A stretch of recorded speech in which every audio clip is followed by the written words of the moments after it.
الحمدللہ وحدہ والصلاة والسلام علی من لا نبی بعدہ اما بعد فاعوذ باللہ من الشیطان الرجیم بسم اللہ الرحمن الرحیم۔ السلام علیکم ناظرین، صبح کی پرنور ساعتوں میں، سہانی گھڑیوں میں public news TV channel پر پروگرام صدائے قرآن لے کر ڈاکٹر محمد طاہر مصطفیٰ آپ کی خدمت میں حاضر۔ ناظرین کرام، جیسا کہ آپ جانتے ہیں کہ پروگرام صدائے قرآن کا آغاز الحمد سے ہوا تھا، سورہ فاتحہ سے ہوا تھا، اور اس کے بعد لفظاً لفظاً حرفاً حرفاً ہم نے سورہ فاتحہ کے بعد سورہ البقرہ 4 مہینے 19 دن میں ختم کی تھی، اور سورہ بقرہ کے بعد ناظرین کرام اب ہمارا سفر جاری ہے، سورہ آل عمران ہے، اور آج ہمارا سبق ہے سورہ آل عمران کی آیت نمبر 78 سے لے کر 80 تک۔ تو آئیے ناظرین کرام، سب سے پہلے آج کے سبق کی ہم تلاوت سماعت کرتے ہیں امام حرمین شریفین الشیخ عبدالرحمن السدیس کی آواز میں۔ بسم اللہ الرحمن الرحیم۔ ان میں سے کچھ لوگ ایسے ہیں جو کتاب پڑھتے ہوئے اس طرح زبان کا الٹ پھیر کرتے ہیں کہ سننے والا یہ سمجھے کہ وہ بھی کتاب کا ہی حصہ ہے، حالانکہ وہ کتاب کا حصہ نہیں ہوتا۔ وہ کہتے ہیں جو کچھ ہم پڑھ رہے ہیں یہ اللہ ہی کی طرف سے ہے، حالانکہ وہ اللہ کی طرف سے نہیں ہوتا۔ وہ جان بوجھ کر جھوٹ بات اللہ کی طرف منسوب کرتے ہیں۔ کسی بشر کا یہ منصب نہیں ہے کہ اللہ تو اس کو کتاب اور حکم اور نبوت عطا فرمائے اور وہ لوگوں سے کہے کہ اللہ کی بجائے تم میرے بندے بن جاؤ، میری عبادت کرو۔ وہ تو یہی کہے گا کہ تم ربانی یعنی اللہ والے بن جاؤ، جیسا کہ اس کتاب کی تعلیم کا تقاضا ہے جسے تم پڑھتے ہو اور پڑھاتے ہو۔ وہ تم سے ہرگز یہ نہیں کہے گا کہ فرشتوں کو یا پیغمبروں کو رب بنا لو۔ کیا ایسا ممکن ہے کہ ایک نبی تمہیں کفر کا حکم دے جبکہ تم فرما بردار ہو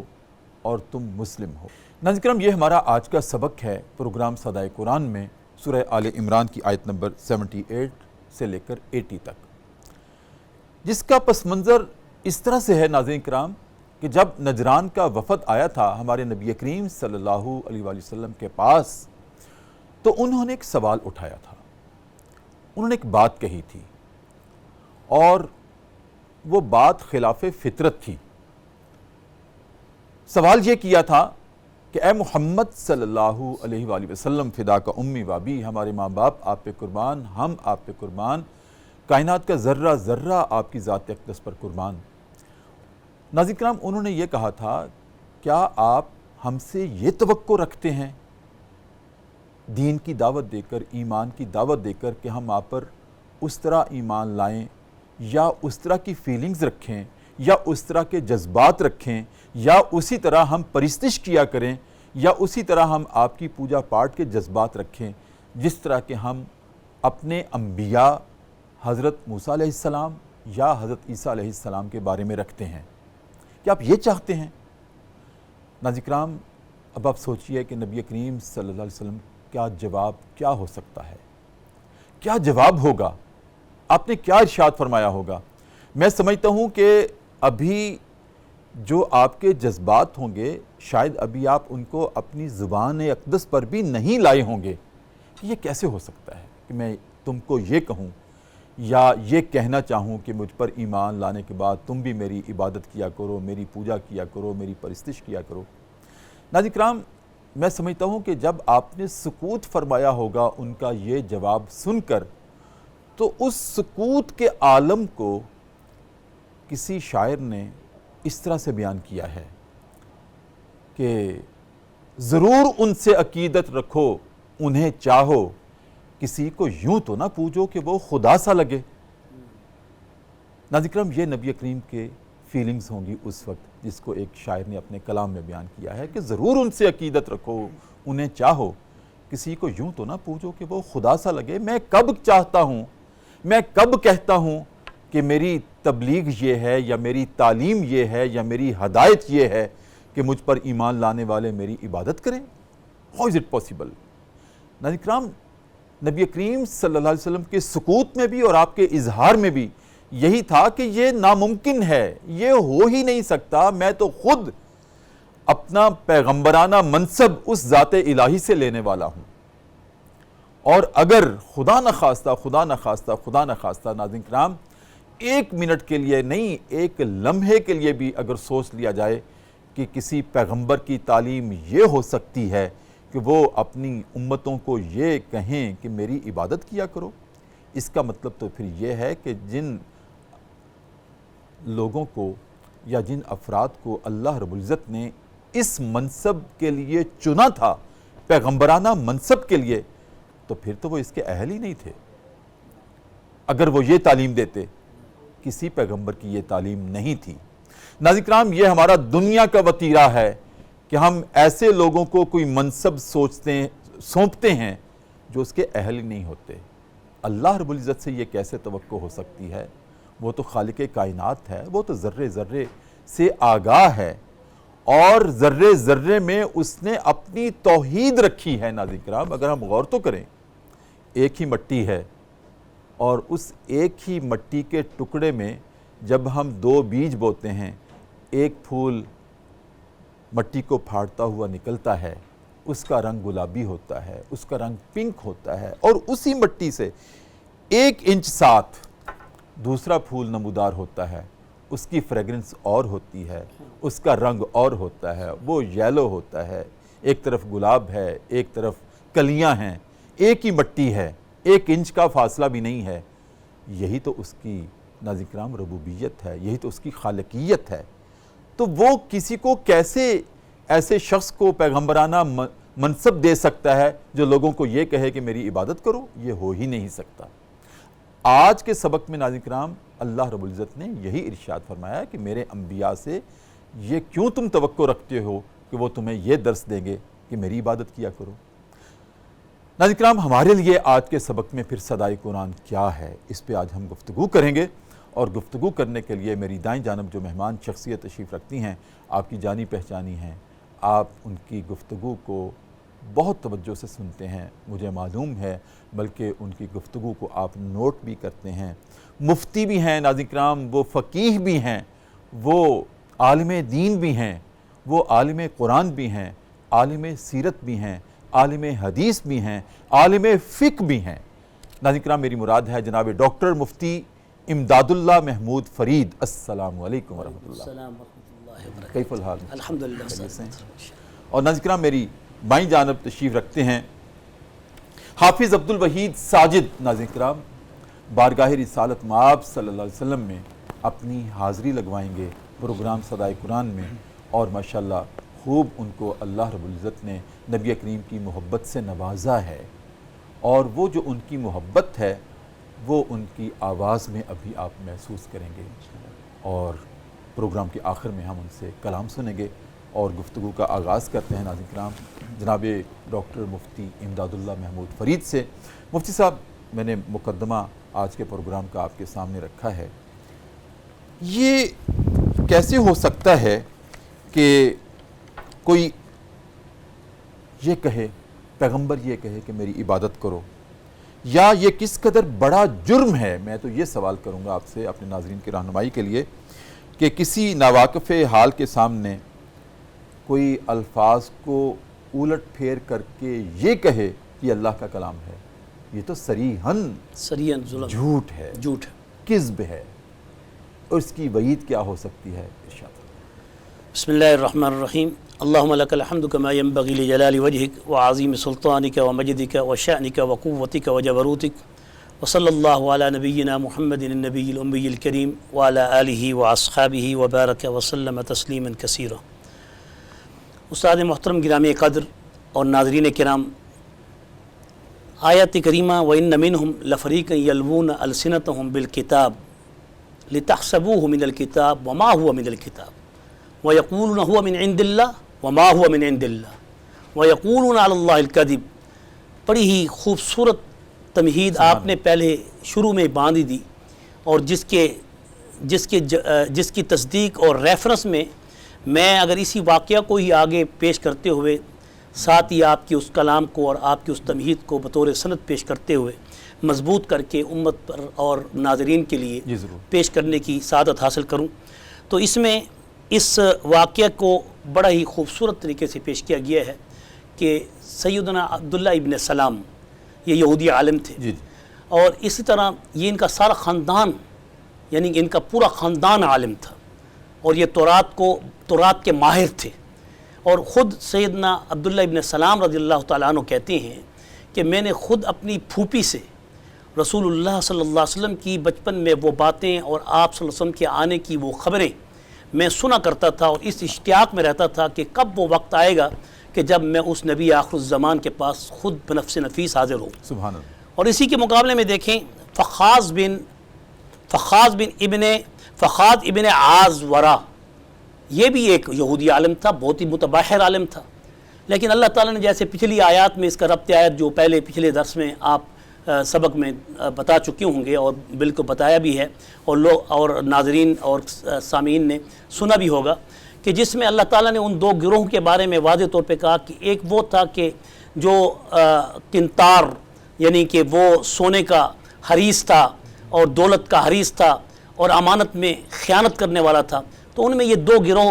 اسی کا ایک حصہ تھے کہ عبداللہ ابن سلام رضی اللہ عنہ کے پاس ایک مسافر آیا اور اس نے 1200 اوقیہ، ایک اوقیہ جو ہوتا ہے وہ 40 درہم کا ہوتا ہے، اور ایک درہم جو ہوتا ہے وہ 3.5 ماسے کا ہوتا ہے، 3 ماشے کا، جو گراموں کے حساب سے تقریباً 4 گرام تقریباً ہو جاتا ہے۔ تو اسی طریقے سے اس نے آ کے وہ اپنی امانت رکھی، اور امانت کے بعد یہ یہود کا وطیرہ تھا کہ وہ اپنی طرف سے بات بنا کر جو ان کی علماء تھے وہ یہ کہتے تھے کہ جو امیین ہیں، جو ان پڑھ ہیں، جو جاہل ہیں، ان کا مال ہمارے لیے حلال ہے، کیونکہ ہم نے بڑی محنت کی ہے، ہم نے بڑی مشقت کی ہے، ہم نے بڑی جد و جہد کی ہے اس دین کو سمجھنے میں اور اس دین کو پہنچانے میں، اس لیے ہمارا حق ہے کہ ان اجڑ اور ان پڑھ لوگوں کا مال ہمارے لیے حلال ہے۔ صحیح۔ تو اس لیے اللہ تعالیٰ نے اس قرآن کی اس آیت میں فرمایا کہ وَإِنَّ مِنْهُمْ لَفَرِيقًا يَلْوُونَ أَلْسِنَتَهُمْ بِالْكِتَابِ لِتَحْسَبُوهُ مِنَ یہ تو الْكِتَابِ، قرآن میں ہے ہی نہیں، اللہ نے یہی فرمانا چاہا، یہی فرمانا جو چاہا، تم کہتے ہو، جو تم کہتے ہو تو قرآن میں ہے ہی نہیں۔ تو سیدنا عبداللہ ابن سلام رضی اللہ عنہ کے پاس جب وہ شخص اپنی امانت رکھنے کے بعد واپس آ کے جب اس نے امانت وصول کی تو انہوں نے ان کو منوان واپس کر دی، کیونکہ اللہ تعالیٰ نے ان کے اندر دیانت رکھی تھی، ان کے اندر امانت داری تھی، اور وہ پھر رسول اللہ صلی اللہ علیہ وسلم کے اشتیاق میں تھے، اور جس نے بھی چاہے یہود میں تھا یا عیسائیوں میں تھا یا مشرکین میں تھا، جس نے محبوب کریم سید المرسلین خاتم النبیین خاتم المعصومین صلی اللہ علیہ وسلم کی عزت کی، احترام کی، توقیر کی، جیسے قرآن نے کہا وَتُوَقِّرُوا وَتُسَبِّحُوا وَتُوَقِّرُوا وَتُعَزِّرُوا، کہ اللہ تعالیٰ نے ان کو پھر ایمان کی دولت سے نوازا، چاہے وہ فتح مکہ کے بعد یا فتح مکہ سے پہلے۔ تو یہی حضرت عبداللہ ابن سلام رضی اللہ عنہ جب اس امانت کے دینے کے بعد اللہ نے ان کے لیے ذریعہ بنایا کہ آپ جب مدینہ میں آئے اور آپ صلی اللہ علیہ وسلم کی خدمت میں جب یہ حاضر ہوئے تو اس وقت نبی کریم صلی اللہ علیہ وسلم بڑی خوبصورت تقریر فرما رہے تھے، جو ابھی آپ کی اس تمہید کا حصہ ہے جس کی نسبت سے میں یہ حدیث پوری کی پوری پیش کرنے کی سعادت حاصل کروں گا کہ آپ صلی اللہ علیہ وسلم فرما رہے تھے یا ایھا الناس، اے لوگو، کونوا عباد اللہ، اے انسانوں اللہ کے بندے بن جاؤ، اور پھر فرمایا افشوا السلام بینکم، اور اپنے درمیان سلام کو عام کرو، یعنی سلامتی کو پھیلاؤ، اپنے آپ کو سلامتی کے طور پہ پیش کرو، اور پھر فرمایا واطعموا الطعام، اور غریبوں کو، مسکینوں کو، بھوکھوں کو کھانا کھلاؤ،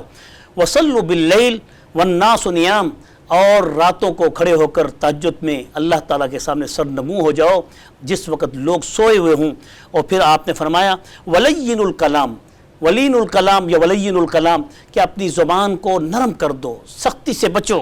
اور پھر اپنے آپ کو پیش کرو لوگوں کے سامنے، یعنی نرمی کے ساتھ۔ سیدنا عبداللہ ابن سلام رضی اللہ عنہ یہ تقریر سن رہے تھے کہ آپ پر اس تقریر کا اتنا اثر پڑا کہ آپ نے جب اپنا چہرہ اٹھا کے محبوب کریم محمد رسول اللہ صلی اللہ علیہ وسلم کے چہرے اقدس پہ نظر ڈالی تو اسی وقت منہ سے یک لخت یہ لفظ نکلے، ان ھذا الوجہ لیس بوجہ کذاب، ان ھذا الوجہ لیس بوجہ کذاب، یہ چہرہ کسی جھوٹے کا چہرہ نہیں ہو سکتا۔ بس یہ کہنا تھا کہ اسی وقت آپ کی زبان سے یہ جاری ہو گیا، اشہد ان لا الہ الا اللہ وحدہ لا شریک لہ واشہد ان محمدا عبدہ ورسولہ۔ اب جب یہ واقعہ پیش ہوا آپ کے ایمان لانے کا تو اس کے بعد یہ بات کچھ یہود تک پہنچی کہ کیا عبداللہ ابن سلام مسلمان ہو گئے ہیں؟ تو انہوں نے اس تحقیق کی خاطر رسول اللہ کے پاس وہ حاضر ہوئے، اور جب آ کے آپ صلی اللہ علیہ وسلم کی خدمت میں حاضر ہوئے، اس وقت ابھی مسجد نبوی نہیں بنی تھی، حضرت ابو ایوب انصاری رضی اللہ تعالیٰ عنہ کا گھر تھا، جس کے ایک کمرے میں آپ صلی اللہ علیہ وسلم ایک پردہ لٹکاتے تھے، جس میں ایک طرف عورتیں بیٹھ کر آپ صلی اللہ علیہ وسلم کی بات کو سنا کرتی تھیں۔ تو حضرت عبداللہ ابن سلام رضی اللہ عنہ کو جب پتہ چلا کہ یہودی آپ کے پاس آ رہے ہیں اور کچھ آپ سے احوال لینا چاہتے ہیں میرے متعلق، تو انہوں نے کہا کہ مجھے آپ اس پردے میں چھپا دیں۔ آپ نے ان کو اس پردے میں چھپا دیا، اور اس کے بعد جب وہ یہودی آ گئے تو آپ صلی اللہ علیہ وسلم نے ان سے پوچھا، جیسا کہ عبداللہ ابن سلام نے ان سے کہا بھی تھی، کہ یہ بھی کہا کہ آپ ان سے میرے متعلق پہلے پوچھنا کہ وہ کیا آپ کے میرے بارے میں رائے رکھتے ہیں۔ تو آپ نے فرمایا کہ بتاؤ کہ عبداللہ ابن سلام کیسا شخص ہے؟ تو وہ کہنے لگے خیرنا وابن خیرنا، کہ وہ بہت ہی بہتر ہیں ہم میں اور بہت ہی بہتر کے بیٹے ہیں۔ اور پھر فرمایا وہ افضلنا وابن افضلنا، کہ وہ ہم میں بہت افضل ہیں اور بہت افضل کے بیٹے ہیں۔ پھر انہوں نے فرمایا کہ اعلمنا وابن اعلمنا، کہ ہم میں وہ بہت ہی عالم ہیں اور متبحر عالم ہیں اور بہت بڑے متبحر عالم کے بیٹے ہیں۔ اور یہ کہتے کہتے کہا سیدنا وابن سیدنا، وہ ہمارے سردار ہیں اور بہت بڑے سردار کے بیٹے ہیں۔ تو آپ صلی اللہ علیہ وسلم نے ان پھر یہودیوں کے بارے میں ان کی طرف متوجہ ہو کے کہا کہ اب ذرا یہ بتاؤ، اگر عبداللہ ابن سلام رضی اللہ عنہ جن کے بارے میں آپ یہ رائے پیش کر رہے ہیں، اگر وہ مسلمان ہو گئے ہیں تو کیا آپ ان کے مسلمان ہونے کو پسند کریں گے؟ آپ بھی اسلام لانا پسند کریں گے؟ تو وہ یہودی کہنے لگے اعاذہ اللہ من الاسلام، اللہ تعالیٰ عبداللہ ابن سلام کو بھی اسلام سے بچائے اور ہمیں بھی اسلام لانے سے بچائے۔ تو سیدنا عبداللہ ابن سلام کی اس طرح کی وہ تعوذ پیش کرتے ہوئے جب انہوں نے یہ کہا تو آپ صلی اللہ علیہ وسلم نے فرمایا اگر وہ واقعتاً مسلمان ہو بھی جائیں تو پھر تم کیا کرو گے؟ تو انہوں نے کہا کہ ایسا ہو نہیں سکتا، وہ بڑے ہی سمجھدار ہیں اور بڑے ہی اللہ تعالیٰ نے ان کو بڑی فراست دی ہے، وہ کبھی بھی آپ کو قبول نہیں کریں گے۔ تو اسی اسنا میں حضرت عبداللہ ابن سلام رضی اللہ عنہ پردے سے بہر آ کے کہتے ہیں اشہد ان لا الہ الا اللہ، کیا منظر ہوگا، کیا منظر ہوگا، وحدہ لا شریک لہ واشہد ان محمدًا عبدہ ورسولہ۔ بس یہ کہنا تھا کہ ان کی زبان یہودیوں کی ایک ہی منٹ میں بدل گئی، ایک ہی مجلس میں ایک ان کے الفاظ بدل گئے اور کہنے لگے شرنا وابن شرنا، یہ تو ہمارے لیے پہلے بھی شریر تھا، اس کا باپ بھی بہت بڑا شریر تھا، پہلے تعریفیں کر رہے تھے۔ یہ یہود کی ہے خصلت، یہ ہے ان کی عادت، یہ ہے ان کی جبلت کہ وہ حریص ہیں دولت پر اور وہ خوف کھاتے ہیں موت سے۔ تو یہی وجہ تھی کہ انہوں نے نبی کریم حریص علیکم بالمؤمنین رؤوف الرحیم تھے، اور وہ حریص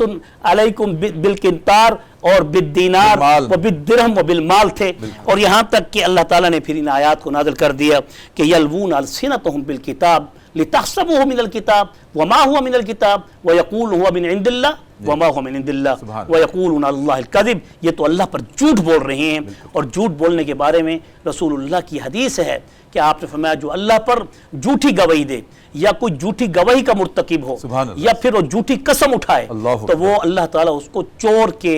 یعنی چوری کرنے والے کے برابر اس کو گناہ میں شامل کر دیتے ہیں، چاہے کہ اس نے اس چوری کے گناہ میں شرکت بھی نہیں کی، صرف گواہی کے اوپر۔ کیا بات ہے، وہ سب کس طرح سے آپ نے الفاظ کو لڑیوں میں پرویا ہے۔ سبحان اللہ۔ اور حضرت عبداللہ بن سلام رضی اللہ عنہ ان کے ایمان لانے کا واقعہ کتنا ایمان افروز ہے کہ میرا خیال ہے ہمارے ناظرین نے بھی سنا ہے تو ان کے بھی ایمان میں حرارت ضرور پیدا ہو۔ ناظرین کرام، کمال ہے صحابہ جن کو نبی کریم صلی اللہ علیہ وسلم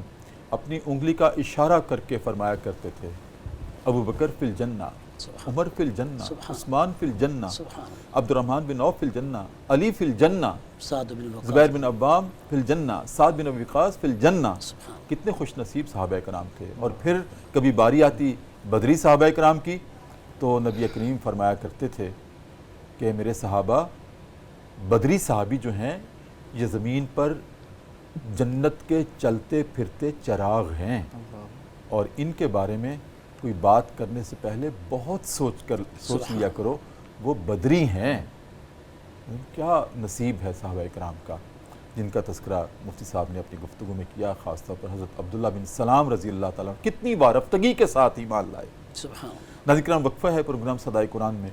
اور وقفے میں ہم کلام اللہ کی اس صدا پہ لبیک کہیں گے، یا ایھا الذین آمنوا صلوا علیہ وسلموا تسلیما، کہ لوگو تم بھی میرے ساتھ مل کر نبی کریم صلی اللہ علیہ وسلم پر درود پڑھ لیا کرو، کیونکہ میں بھی درود پڑھتا ہوں، میرے ملائکہ بھی درود پڑھتے ہیں۔ ان اللہ و ملائکتہ یصلون علی النبی یا ایھا الذین آمنوا صلوا علیہ وسلموا تسلیما۔ ناظرین کرام، آپ درود کریم پڑھیں اور ہم واپس آئیں گے۔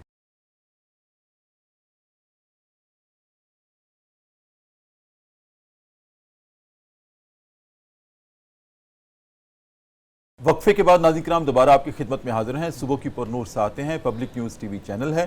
ہمارا پروگرام ہے صدائے قرآن، اور آج الحمدللہ رب العالمین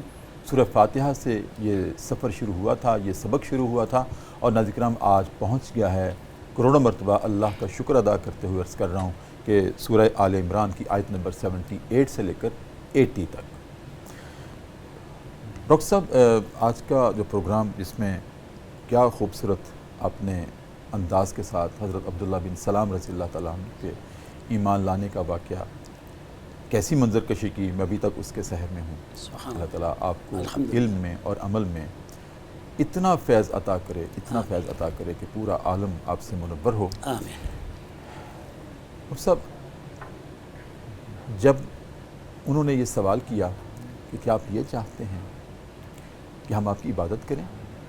تو میں نے نبی کریم صلی اللہ علیہ وسلم کے سکوت کو ایک شعر میں بیان کیا تھا کہ یہ کیسے ہو سکتا ہے کہ میں یہ کہوں۔ پھر بعد میں جو آپ نے ارشاد فرمایا وہ تو الگ ہے، وہ تو ہمارے لیے سند ہے، لیکن آپ کے سکوت میں بھی یہی آپ سوچتے ہوں گے کہ میں کب یہ کہہ رہا ہوں، میں کب یہ کہہ رہا ہوں، میری کہاں یہ خواہش ہے۔ جی، میری خواہش تو یہ ہے کہ ضرور ان سے عقیدت رکھو، اپنے انبیاء سے، انہیں چاہو، کسی کو یوں تو نہ پوجو کہ وہ خدا سا لگے، خدا سا لگے۔ واہ، انبیاء کی کبھی بھی یہ تعلیم نہیں رہی صحیح کہ وہ اپنی امت سے یہ کہیں کہ ہمیں خدا سمجھ لو۔ جی، میں نے عرض کیا تھا وہ تو منصب نبوت خود اللہ رب العزت سے لینے والے تھے، یہ کیسے کہہ سکتے تھے؟ کیسے کہہ سکتے تھے؟ اچھا، پھر ان کی تعلیمات کا خلاصہ تھا کیا انبیاء کی؟ یہ تو نہیں تھا کہ میری عبادت کرو، جی، یہ تھا کہ اس کی عبادت کرو۔ اس کی عبادت کرو، صحیح۔ میں چاہتا ہوں اس کو ذرا۔ جی، اس میں انہی آیات کی روشنی میں، جیسے کہ یہ ترتیب وار جو سبقن آپ پیش کر رہے ہیں، یہ امت پر بہت بڑا احسان ہے اللہ تعالیٰ کے فضل و کرم سے، اور یہ اللہ تعالیٰ کا آپ پر احسان ہے کہ آپ ایک ایک آیت کی ترجمہ اور تشریح کو سوال اور جواب کے اعتبار سے امت تک پیش کر رہے ہیں، ناظرین تک پیش کر رہے ہیں۔ انہی کے الفاظ کے اندر پھر اللہ تبارک و تعالیٰ نے جو ربانیین کا ذکر کیا ہے کہ پہلی ربانیین بن جاؤ، ربانیین بنتے ہیں، بات ہی ختم ہو گئی کہ ایک رب ہے، ایک ربانی ہے۔ اب اللہ تعالیٰ نے فرمایا کہ ان لوگوں کی طرح مت بنو کہ اتخذوا احبارہم و رہبانہم اربابا من دون اللہ، کہ جنہوں نے عیسیٰ ابن مریم کو رب بنا لیا، اور اسی طرح انہوں نے عزیر کو خدا کا بیٹا بنا دیا، فرشتوں کو اللہ کی بیٹیاں بنا دیا۔ یہ ان کے انداز تھے، اور ان سے جب پوچھا جاتا تھا کیوں تم ایسے کرتے ہو تو کہتے تھے لیقربونا الی اللہ زلفیٰ، جیسے مشرکین کہتے تھے، وہ یہ بھی کہتے تھے کہ ہمیں بھی اپنے پیغمبروں نے یہ کہا ہے کہ ہمیں رب بنا کے پیش کرو۔ تو اللہ تعالیٰ نے ان کو یہ جواب دیا، جیسے عدی بن حاتم رضی اللہ عنہ جو حاتم طائی کے بیٹے تھے۔ حاتم طائی کے بارے میں دو روایات ہیں کہ وہ مسلمان ہو گئے تھے، بعض نے کہا نہیں ہوئے تھے۔ ان کے بیٹے عدی بن حاتم جب رسول اللہ کی خدمت میں حاضر ہوئے تو ان کے گلے میں صلیب لٹکی ہوئی تھی، تو آپ صلی اللہ علیہ وسلم نے اسے کہا کہ یہ کیوں ایسا کرتے ہو؟ کہا کہ ہمارے پیغمبروں کی یہ تعلیم ہے۔ کیا پھر انہوں نے پھر ایک اور سوال کیا عدی بن حاتم نے کہ یا رسول اللہ یا رسول اللہ صلی اللہ علیہ وسلم، آپ پر یہ جو آیات نازل ہو رہی ہیں کہ آپ ہمارے بارے میں یہ کہتے ہیں کہ ہم نے اپنے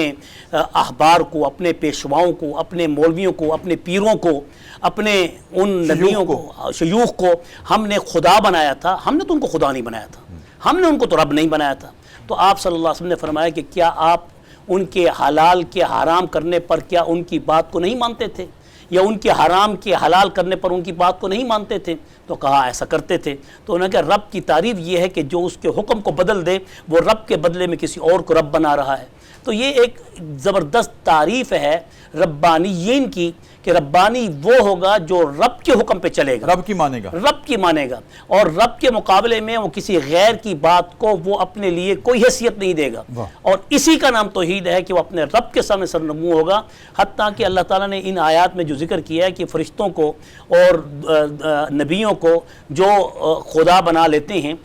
تو آج کے اس دور میں اگر آپ غور سے دیکھیں کہ بہت سے ایسے ہمارے عاملین ہیں جو کہ تعویذ لکھتے ہیں تو اس میں وہ جنات کے نام کی مدد لے لیتے ہیں، یا پھر پیغمبروں کے نام کی مدد لے لیتے ہیں، یا پھر وہ ملائکہ کے نام کی مدد لیتے ہیں، یا جبرائیل، یا میکائیل، یا عزرائیل، یا ملک الموت، یا اسرافیل، یہ اس طرح کے الفاظ لکھ کے مدد مانگتے ہیں. تو یہ بھی اسی کا ایک حصہ ہے، اور وہ اگرچہ دل سے نہیں مانتے لیکن الفاظ کے اندر تحریر اقویٰ ہوتی ہے من القول. اور اسی طرح کے انداز سے اگر کوئی تعویذ لکھے تو اسی تعویذ کے بارے میں اور اسی کلام کے بارے میں رسول اللہ صلی اللہ علیہ وسلم کی حدیث ہے کہ من اللہ کا تمیم و فقط اشرکا، جس نے اس قسم کے تعویذ لٹکائے کہ جس میں غیر اللہ کی مدد، جنات کی مدد، یا شیاطین کی مدد، یا ان کو رب کہا گیا، یا ان کو حاجت روا کہا گیا، یا ان کو مشکل کشا کہا گیا، یا ان کو کسی اور ایسی حیثیت سے پکارا گیا کہ جس میں اللہ تعالیٰ کی ربوبیت کا ربانی ہونے کی نفی آ جائے، تو ایسے شخص بھی مشرکین کے ساتھ مشابہت اختیار کر لیتے ہیں. اور قریب ہے کہ اگر وہ اپنا عقیدہ بنا لیں تو وہ قریب نہیں بلکہ وہ پھر مشرک ہی ہو جاتے ہیں. اللہ تعالیٰ سے ہم دعا کرتے ہیں کہ اللہ تعالیٰ ہماری اس بھولی بھٹکی قوم کو جو کہ غلطی سے ایسے کام کر لیتی ہے، اگرچہ وہ فتوتاً مشرک نہیں ہیں لیکن ایسے الفاظ یا ایسے کلام یا ایسے تعویذ یا ایسے گنڈا کے استعمال کرنے سے ان کے عقیدے خراب ہو رہے ہیں. اور وہ پروفیشنل لوگ جو اس وقت امت کا جو امت کی ان بچیوں کو جو ہماری مائیں اور بہنیں ہیں جو ان کا شکار ہیں، ان کے پاس جب جاتی ہیں تو ان کے عقیدے ان کے ساتھ ہو جاتی ہیں، اور وہ ان احبار کی طرح جو یہود اور نصارہ اپنے احبار کو رب مانتے تھے اور سمجھتے تھے کہ وہ صاحب کل ہیں، صاحب تصرف ہیں اور سب کچھ کر لیتی ہیں، آج بھی ہماری وہی حالت ہے. اس بات کی بھی نفی کر کے امت محمد صلی اللہ علیہ وسلم کو ان آیات میں تلقین کی گئی ہے کہ صحیح کونوا عباد اللہ، اللہ کے بندے بن جاؤ اور اس کی عبادت کرنے والے بن جاؤ. جب تم اس کی عبادت کرنے والے بن جاؤ گے تو پھر تمہارے سارے کام اللہ تعالیٰ اپنے فضل و کرم سے تمہارے پورے کر دیں گے. بالکل ٹھیک ہے. ناظرین کرام، مجھے ابھی جناب ڈاکٹر مفتی امداد فرید کی گفتگو سے جب وہ فرما رہے تھے کہ یہود و نصارہ جو تھے اپنے احبار کو، اپنے شیوخ کو، اپنے پیروں کو، اولیاء کو رب مان لیتے تھے، اور پھر نبی کریم سے بھی یہی سوال کیا، اور سوال میں ان کا یہ اعتراف تھا کہ اے محمد صلی اللہ علیہ وسلم، کیا آپ ہم سے یہ توقع رکھتے ہیں کہ جس طرح ہم موسیٰ اور عیسیٰ کو رب مانتے ہیں یا اپنے احبار کو رب مان لیتے ہیں، کیا آپ کو بھی ایسے ہی مانا کریں؟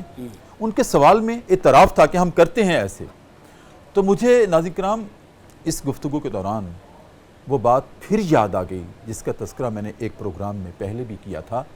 کہ حضرت مجدد الافسانی رحمۃ اللہ علیہ بہت بڑے ہمارے اولیاء کی صف میں سے ایک ولی تھے. ان سے میں پھر عرض کرتا ہوں، جو نئے ناظرین آج ہمارا پروگرام سن رہے ہیں، ان سے ایک مرید نے پوچھا کہ شیخ مجھے کوئی نصیحت کیجیے حضرت مجدد الافسانی سے. تو انہوں نے اپنے مرید سے کہا کہ سامنے بیٹھو، اور بٹھا کر کہا بیٹا کبھی اپنے آپ کو رب یا رسول نہ سمجھ بیٹھنا. واہ. تو مرید حیران ہو گیا کہ شیخ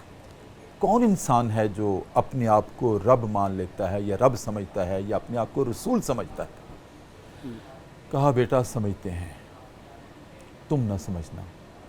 کہا شیخ تھوڑی سی بات کو کھولیے میرے لیے، مجھے سمجھ نہیں آئی. کہا بیٹا یہ صرف رسول کا منصب ہے کہ ان کی بات سے کوئی اختلاف نہیں کر سکتا. سبحان اللہ، ماشاء اللہ. کبھی یہ نہ سمجھنا کہ میری بات سے کوئی اختلاف نہ کرے، یہ کسی مولوی کی یا پیر کی میری بات کو کوئی ماننے سے انکار کر دے. یہ صرف رسول کا منصب ہے،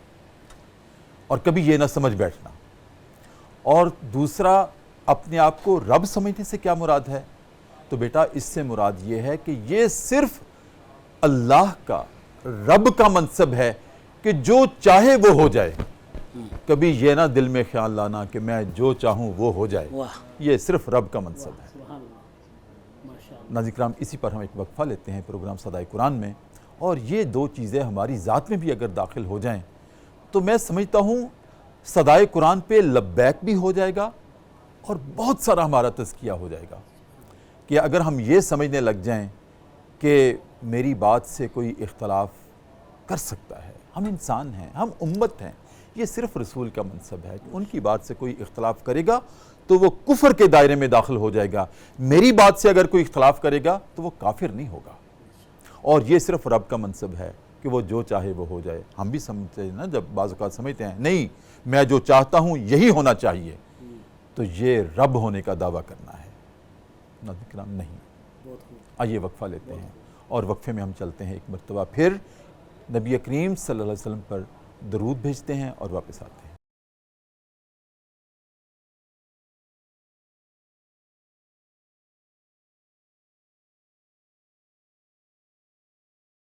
وقفے کے بعد ناظرین کرام دوبارہ آپ کی خدمت میں حاضر ہیں۔ صبح کی پرنور سے آتے ہیں، ہمارا پروگرام ہے صدائے قرآن، اور ناظرین کرام یہ پروگرام ہم نے سورہ فاتحہ سے شروع کیا تھا، الحمد سے شروع کیا تھا، پھر لفظاً لفظاً حرفاً حرفاً سبقاً سبقاً ہم روز صدائے قرآن لے کر آپ کی خدمت میں حاضر ہوتے ہیں، اور آج ہمارا سبق پہنچا ہے سورہ آل عمران کی آیت نمبر 78 سے لے کر ناظرین کرام 80 تک۔ مفتی صاحب بہت خوبصورت آپ گفتگو فرما رہے ہیں، آج کیا ماشاءاللہ روانی ہے اور روحانیت بھی ہے آپ کی گفتگو میں،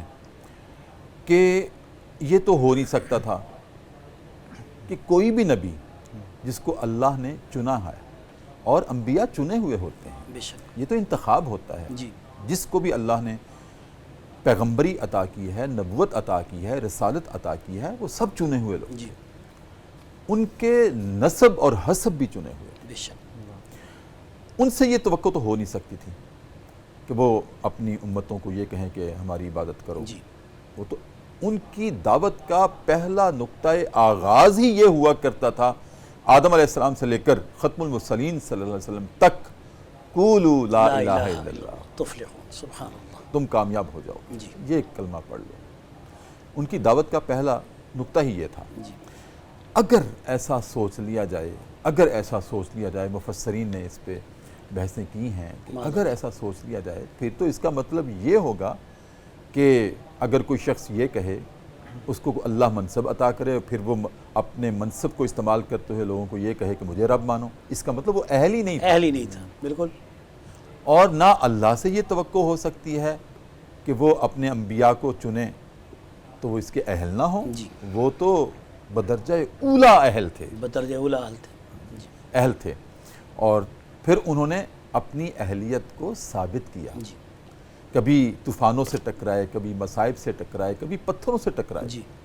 پھر آپ کے صحابہ جو ایمان لائے وہ ان کے کیسے اوپر کیسے انہوں نے کتنا عکس مدد کتنا عکس فیض نبوت کا کتنا عکس ان پہ سینے پہ تھا سبحان اللہ، کہ اس کو نبھا کے دکھایا، صحابہ نے بھی نبھا کے دکھایا۔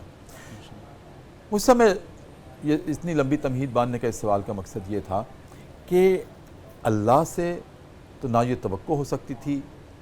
نہ ایسا ہوا ہے کہ اپنے انبیاء کو چنا اور انہوں نے خدا نخواستہ اپنی زبان سے ایسی بات کہی ہو، قرآن نے ان کی نفی کر دی۔ انہوں نے تو ربانیین جی ہونے کی دعوت دی کہ اللہ رب والے بن جاؤ، رب والے بن جاؤ، رب کی ماننے والے بن جاؤ۔ جی ہمارے ہاں معاشروں میں ایسا ہوتا ہے کہ ہم کسی کو عہدہ سونپتے ہیں تو وہ اس قابل نہیں ہوتا، جی اس کا اہل نہیں ہوتا۔ ہمارے ناظرین کی رہنمائی کے لیے بتائیے کہ اگر کسی کو عہدہ سونپا جائے یا ذمہ داری سونپی جائے،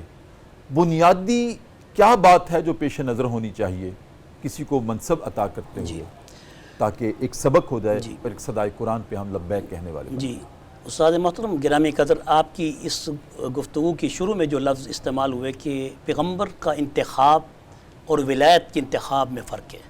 ولایت ایک مجاہدے کا نام ہے، مشقت کا نام ہے، عبادت کا نام ہے، عبادت اور ریاضت کا نام ہے، لیکن پیغمبر کے لیے یہ مجاہدے، یہ مشقتیں، یہ عبادات شرط نہیں، کوئی کرائٹیریا معیار میں نہیں، کیونکہ اللہ تعالیٰ نے واضح طور پہ قرآن پاک کی اس صورت کے اندر سورۃ آل عمران میں فرما دیا، ان اللہ اصطفیٰ آدم و نوح و آل ابراہیم و آل عمران علی العالمین، کہ بے شک اللہ تعالیٰ نے یہ سانچے ہی الگ بنائے ہیں کہ جن میں پیغمبروں کو اللہ نے پہلے سے منتخب کر دیے، اور اس لیے پیغمبروں کے سانچوں کا عام انسانوں کی سانچوں میں ڈلنا بھی بالکل ناممکن ہے۔ اللہ تعالیٰ نے ان کو بشری تقاضے میں پیدا کرنے کے باوجود لیکن ان کے یہ سانچے نبوت کے الگ رکھے ہیں عام انسانوں سے۔ تو مقصد پھر وہی ہو گیا کہ ہمارے ہاں جب اللہ تعالیٰ نے اس دنیا میں اب نبوت کے اس کام کو، اس منصب نبوت کے اس رسالت کے اس مشن کو، اللہ کے پاک پیغمبر صلی اللہ علیہ وسلم کی مشن ختم نبوت کو آگے لے جانے کے لیے پھر ہمارے اوپر بھی امراء رکھے، حکمران رکھے، اولیاء رکھے، پیشوا رکھے، علماء رکھے۔ اب ان سب کے لیے یہ کرائٹیریا ہے کہ ان کے اندر بھی وہ صفت عکس نبی حضرت محمد مشن نبی کی ان کے اوپر ویسی ہونی چاہیے، تب جا کے وہ اس کے اہل ہوں گے۔ یہی وجہ ہے کہ سب سے پہلے کسی کی پیشوائی کے لیے اس کا اہل ہونا شرط ہے، اور اس لیے رسول اللہ صلی اللہ علیہ وسلم کی حدیث مبارک ہے کہ اذا وسد الامر الى غیر اہلہ فانتظر الساعہ۔ صحیح حدیث ہے کہ آپ صلی اللہ علیہ وسلم نے فرمایا کہ جب کوئی شخص اپنے امور سلطنت یا امور مملکت یا امور معاشرت یا امور معاملات جب کسی غیر اہل کے حوالے کر دیتا ہے تو پھر وہ اس وقت وہ پھر سمجھے کہ بس قیامت قریب ہے۔ اور یہ پھر ان نشانیوں میں سے ہے کہ آج ہمارے حال بدقسمتی ہماری یہ ہے کہ یہاں پر ہمارے وہ لوگ جو کہ ہمارے اوپر حکمران بن کے آتے ہیں، یا ہمارے وہ حضرات کے جو ہمارے منصب بن کے آتے ہیں، جن کو ہم اپنی زبان میں جج یا قاضی کہتے ہیں، تو ان کے اندر وہ اگر صفات نہیں ہیں، وہ اہلیت نہیں ہے، وہ اس یعنی منصب کے وہ اہل نہیں ہیں، تو وہ کیسے وہ فیصلہ پھر انصاف پہ مبنی کریں گے، کیسے وہ عدالت کو پیش کریں گے؟ تو سب سے پہلے تو اس شخصیت کا اس منصب اور عہدے کے لیے مطابق اہلیت ہونا شرط ہے۔ پھر اس کے بعد ان کے لیے دیانت کا ہونا، عدل کا ہونا، اور سیانت کا ہونا، اور حفاظت کا ہونا، اور انصاف اور عدل کے درمیان بھی فرق ہے۔ پھر یہ للہیت کا ہونا، خشیت کا ہونا، نہ کہ اس کو پیشہ بنانا، بلکہ اس کو خدمت انسانیت اور خدمت دین اور اللہ تعالیٰ کی رضا کا ذریعہ بنا کر فرض نبھانے کے حیثیت سے اس کو ادا کرنا۔ اس کو جب ادا کرے گا تو پھر اس وقت اس حیثیت کو وہ پھر حقیقت کے جامع تک پہنچا سکتا ہے کہ جس سے پھر امت کی اصلاح بھی ہو سکتی ہے، اور معاشرہ بھی پھر پھل پھول سکتا ہے، اور پھر بدامنی سے اور ہر قسم کی قتل و غارت سے، لڑائی جھگڑوں سے اللہ تعالیٰ اس معاشرے کو پھر پاک کر سکتا ہے اور ہو سکتا ہے۔ جناب ڈاکٹر مفتی امداد محمود فرید، ماشاءاللہ آپ جب بھی آتے ہیں ایک نئی خوشبو دے کے جاتے ہیں صدائے قرآن کو۔ جیتے رہیں۔ ناظرین کرام، اب وقت ہوا چاہتا ہے پروگرام صدائے قرآن میں ذکر صاحب قرآن کا، اور ذکر صاحب قرآن میں ناظرین کرام وقت ہوا چاہتا ہے ذکر اسماء النبی الکریم کا۔ آج جو اسماء النبی الکریم آپ کے سامنے رکھنے ہیں میں نے ناظرین کرام، ان میں سب سے پہلے ہے سیدنا الفرقان صلی اللہ علیہ وآلہ وسلم۔ شہر رمضان الذی انزل فیہ القرآن ھدی للناس وبینات من الہدی والفرقان۔ ناظرین کرام، قرآن کریم کی اس آیت سے ہم آپ کا یہ اسم گرامی اخذ کر سکتے ہیں، سیدنا الفرقان صلی اللہ علیہ وآلہ وسلم۔ یہ سورہ بقرہ کی آیت نمبر 185 ہے۔ پھر ناظرین کرام اگلا اسم گرامی ہے سیدنا فضل کبیر، وبشر المؤمنین بأن لہم من اللہ فضلا کبیرا، سورہ الاحزاب کی آیت نمبر 47 ہے۔ ناظرین کرام اس کے معنی ہے اللہ کا بہت بڑا فضل، آپ کی ذات اقدس خود بہت بڑا فضل تھی، اور آپ کا فیضان ہمارے لیے فضل ہے۔ ناظرین کرام اس کے بعد ہے سیدنا فضل اللہ، اللہ کا فضل۔ یہ بھی قرآن کریم کی سورہ النساء کی آیت نمبر 83 میں یہاں سے ہم اخذ کر سکتے ہیں ناظرین کرام، اور پھر سورہ الحدید کی آیت نمبر 29 سے بھی اس کا ہمیں اشارہ ملتا ہے۔ اس کے بعد ہے سیدنا الفقیہ، سمجھانے والے، سمجھنے والے، نکتوں کو حل کرنے والے۔ فقیہ کون ہوتا ہے؟ جو الجھنوں کو سلجھاتا ہے اپنے علم سے، اپنے فضل سے۔ ناظرین کرام اصل منبع و مرکز یہ سکہ ہونے کا، فقیہ ہونے کا، وہ تو ذات رسول صلی اللہ علیہ وسلم ہے۔ اگر آج دنیا میں جتنے بھی فقیہ ہیں ان کا روحانی تعلق جو ہے وہ تو نبی کریم کی ذات اقدس سے ہے۔ تو آپ سب سے بڑے فقیہ تھے، سمجھنے والے تھے، گتھیوں کو سلجھانے والے تھے، اور ناظرین کرام اس کا ہمیں اشارہ ملتا ہے سورہ الانعام کی آیت نمبر 98 سے۔ اور آج کے پروگرام کا آخری اسم نبی ہے سیدنا الفوز الکبیر صلی اللہ علیہ وآلہ وسلم، بہت بڑی کامیابی والے۔ ان الذین آمنوا وعملوا الصالحات لہم جنات تجری من تحتها الانہار ذالک الفوز الکبیر، سورہ البروج ہے ناظرین کرام، اور آیت نمبر 11 ہے، جہاں سے ہم نبی کریم صلی اللہ علیہ وسلم کا یہ اسم گرامی، یہ صفت اخذ کر سکتے ہیں۔ اسی کے ساتھ ہی ناظرین کرام، آج پروگرام صدائے قرآن کا وقت ختم ہوا چاہتا ہے۔ اب میں گزارش کروں گا جناب حافظ عبدالوحید ساجد سے کہ وہ بارگاہ رسالت مآب صلی اللہ علیہ وآلہ وسلم میں اپنی حاضری پیش کریں، اور اس کے ساتھ ناظرین کرام مجھے اجازت دیجیے، اپنا بہت خیال رکھیے، اللہ حافظ۔ نور خدا نے کیا کیا جلوے دکھا دیے ہیں، سینے کیے ہیں روشن، دل جگ مگا دیے ہیں، پھر لہرا کے زلف مشکی نافے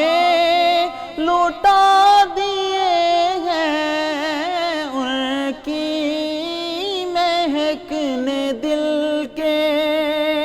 غنچے کھلا دیے ہیں، جس راہ چل دیے ہیں کوچے بسا دیے ہیں، جس راہ چل دیے ہیں، اور آنکھیں کسی نے مانگی، جلوہ کسی نے مانگا، صحرا کسی نے مانگا، ذرہ کسی نے مانگا، پھر بڑھ کر ہی اسے پایا جتنا کسی نے مانگا، میرے کریم سے گر قطرہ کسی نے مانگا، دریا بہا دیے ہیں، دریا بہا دیے ہیں، پھر دربے بہا دیے ہیں، اور گر یوں ہی رنگ اپنا محشر میں زرد ہوگا، دوزخ کے ڈر سے لرزاں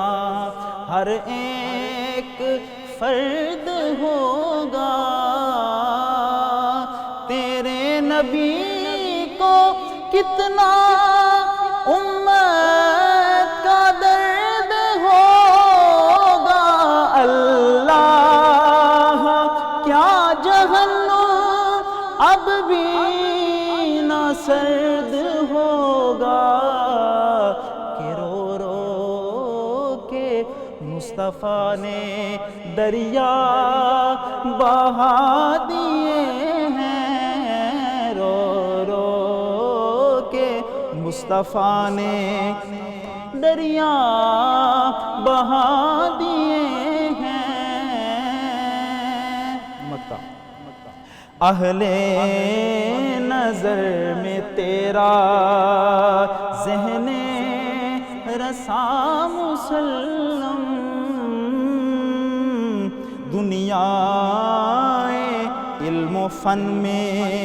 ہے تیری جاں مسلم، نزد نصیر تیری طرز نوا مسلم، ملک سخر کی شاہی تجھ کو رضا مسلم، جس سمت آ گئے ہو سکے بٹھا دیے ہیں، جس سمت آ گئے ہو سکے بٹھا دیے ہیں، ان کی